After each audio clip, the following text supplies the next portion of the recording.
So let's say you've got a design idea. Maybe it's a sketch you recently drew, or just an image or concept you have in your head, whichever one it is. Now you're thinking, how do I turn this idea into a perfectly fitting, fully formed real life garment? Well, in today's video, I'm going to take you through the complete pattern maker's workflow. That is the exact process professionals use to bring ideas to life, from concepts all the way to the finished design. And once you understand this flow, you stop feeling stuck between creativity and technique and start designing with clarity and purpose. Without a clear workflow, creativity can feel very chaotic. I mean, you have all these great, amazing design ideas you want to try, but you just feel confused about where to start from. And this is all because no matter how many great ideas you have, without the right structure, they can all get lost in the process. But once you understand the creative sequence of idea, block, development, fitting, and refinement, you will move through your sewing projects with confidence. And this is the same framework used in professional fashion studios. You just need to scale to fit your own workspace, because creativity flows best when structure supports it. Now let's walk through the 5 main stages of a pattern maker's process step by step. Number 1 is design inspiration and analysis. So you start first with your idea, which could either be a sketch, a reference image you saved online, or even a ready-made garment that's currently inspiring you. Then you need to analyze it. And this is how you analyze. You ask yourself, what's the silhouette of the design? Where are the seam lines? Where does the fullness or volume come from? Just like we discussed back in one of our previous videos. So if you missed that, it's linked right above and you can just check it out later. So what all of this analysis and questions you've just asked yourself, what they would do is to help you choose the right basic block to start your design with. Number 2, choosing and preparing the block. Now, your basic blocks are the foundational pattern pieces that hold the proportions and fit that everything about your design idea will be built on. So pick the basic block that best matches your design, then trace it out on a new piece of paper and prepare it for development. And here is where having your own drafted blocks changes everything, because you have total control over fit and style from the very beginning, and you don't even have to struggle with fitting issues later on. That's why in my private course, I teach you to draft these 4 essential blocks, because once you have them, every design becomes easier to execute.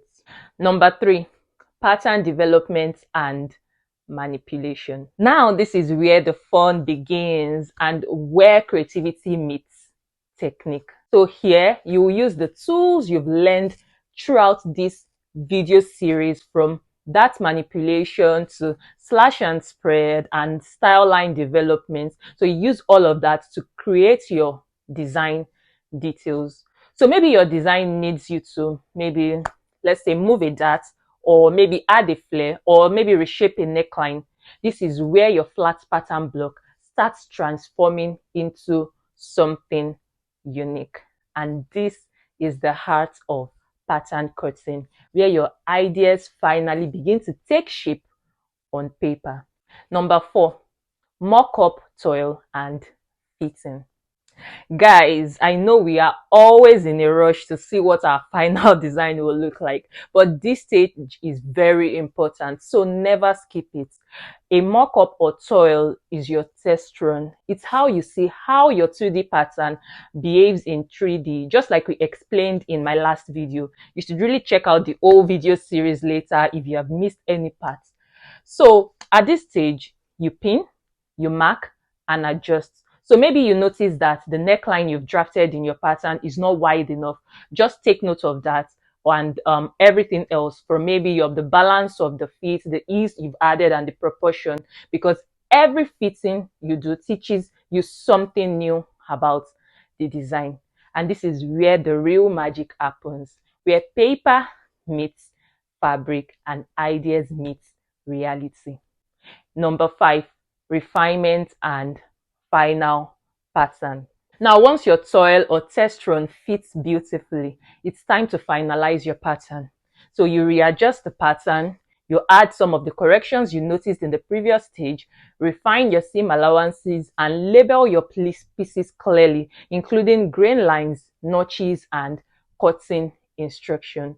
This step turns your creative draft into a professional grade pattern ready for production or personal use. And when you master this workflow, guys, pattern cutting stops feeling random, because now you know that every line has a reason, every adjustment is intentional, and every garment tells a story. This is the mindset I always want my students to have, because I want them to be organized, creative, and confident in their process. Now, if you would like to start applying this workflow, but you are not sure if you have all the essentials you need in place, download my free pattern drafting essentials checklist. It's the foundation for everything I've shared in this series. You can find the link to that in the description box below. And if you're ready to take the next step forward and learn how to draft your own blocks so you can solve the problem of fit from the beginning of this entire workflow, my private course will walk you through every step, stage by stage. Because when you understand the workflow from idea to final garment, you're not just sewing anymore, you're designing. The link to my private pattern drafting course is linked above at the top of your screen. And that's the end of today's video, guys. Hit subscribe and like, and I'll see you in my next video. Bye.